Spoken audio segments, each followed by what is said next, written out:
What's good, everybody? This is Solomon. I am super excited to announce that I plan to release on March 1st my course on the Modern Scandinavian Defense. Such a fun chess opening for black, and you can get it all the time against the move of e4.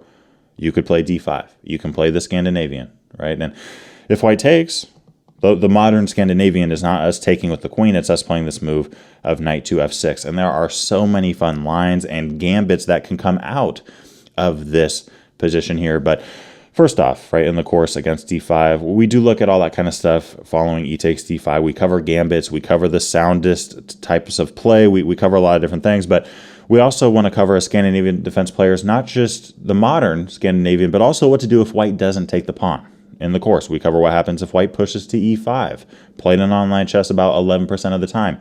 We cover how to refute the Tennison Gambit, played in online chess about 8% of the time.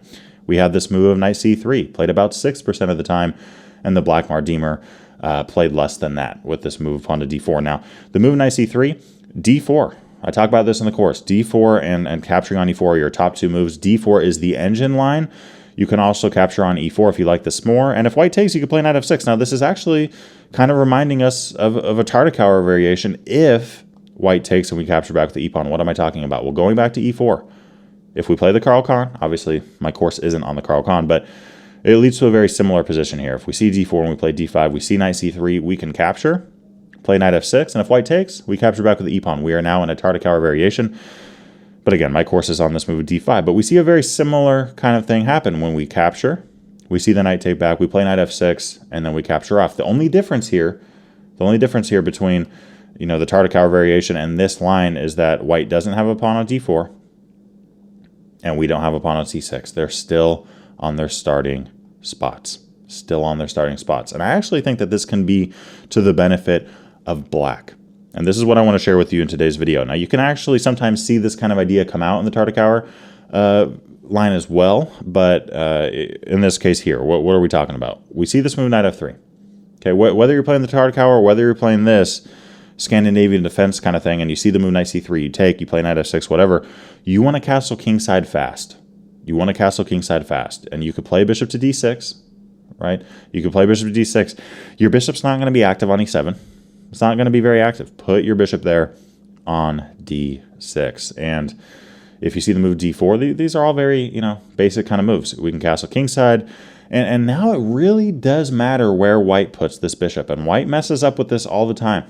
Now, I just said that, the bishop on d6 is way better. And it is true that white putting their bishop on d3 is more active than the bishop on e2. However, if you do put your bishop on d3, we throw in a check. You can move your king, but then you have a king on f1. You could move your bishop back, but then why did you waste that tempo coming to d3 when you could have just went to e2 right away instead of going 1-2? And if you play bishop to e3, here we have some options, right? In the course, I talk about this idea of playing knight to c6 and knight to e7, looking to, potentially play knight d5 going after that bishop. Maybe we'll play knight g6. We also got a knight and a bishop eyed towards f5. I mean, there's so much rich play here, and the engine says that black is better here. But then it's like, wait, why after bishop d3 and we check and we see bishop e3? That's a great plan. And that's really something that we can get all the time in this kind of position.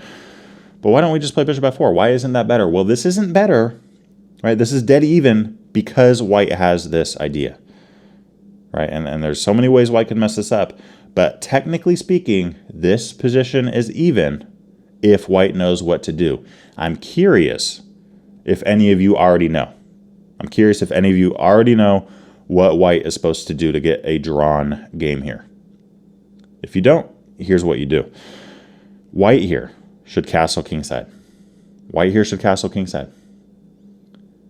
That's weird, right? I mean, just giving up a pawn. But here's the idea. White plays knight e5. This is why the engine doesn't want us to go for bishop f4, because white can give up a pawn and then play knight to e5. There's different things we can do.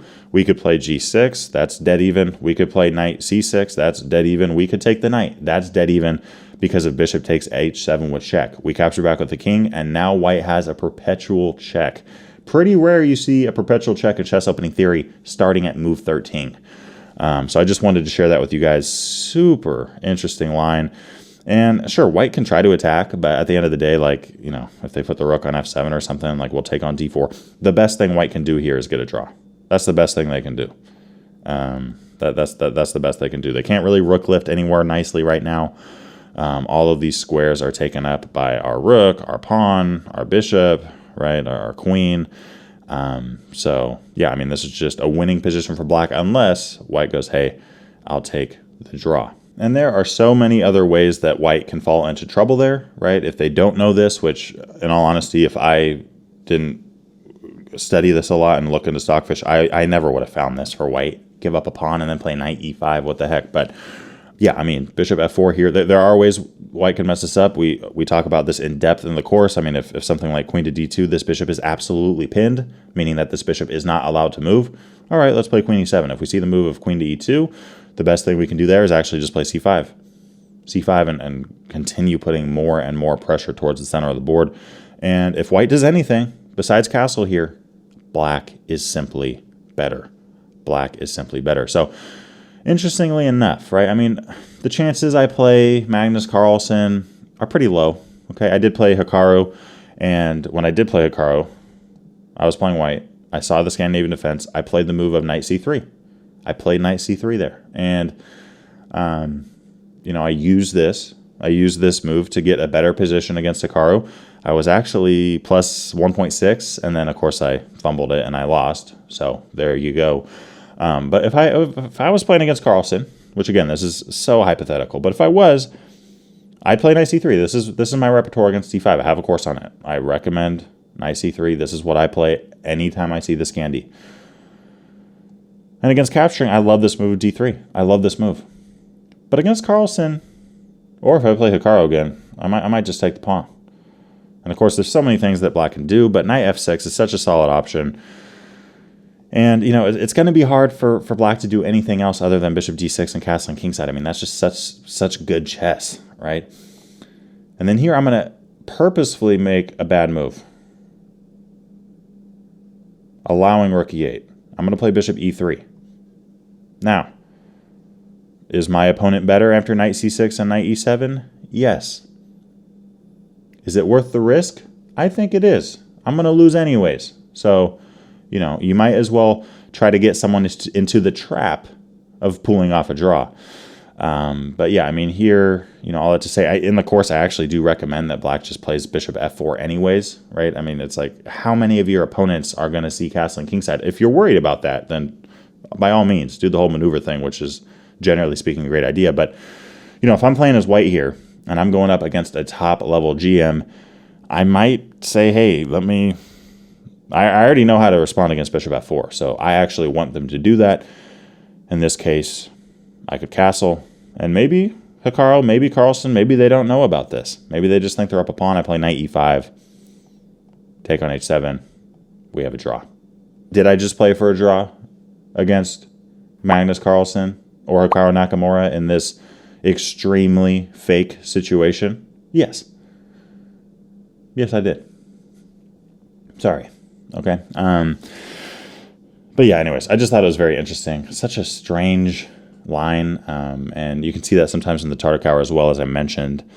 But yeah, from the black side, if you do get that kind of position coming out of the Scandi, you could just play bishop f4. If you don't think your opponent will find castling kingside, if you do, then okay, just play knight c6, knight e7, and go from there. Yeah, I mean, if I'm playing as white, I might someday try this and see, hey, does my opponent think they can win a pawn here? They can, and then it'll be a draw. See you all in the next one. I wanted to finish this video out by saying thank you to Walter, Rob, Steve, Rob, and Ray for helping make this February 2025 video possible, as well as the rest of my Patreon community.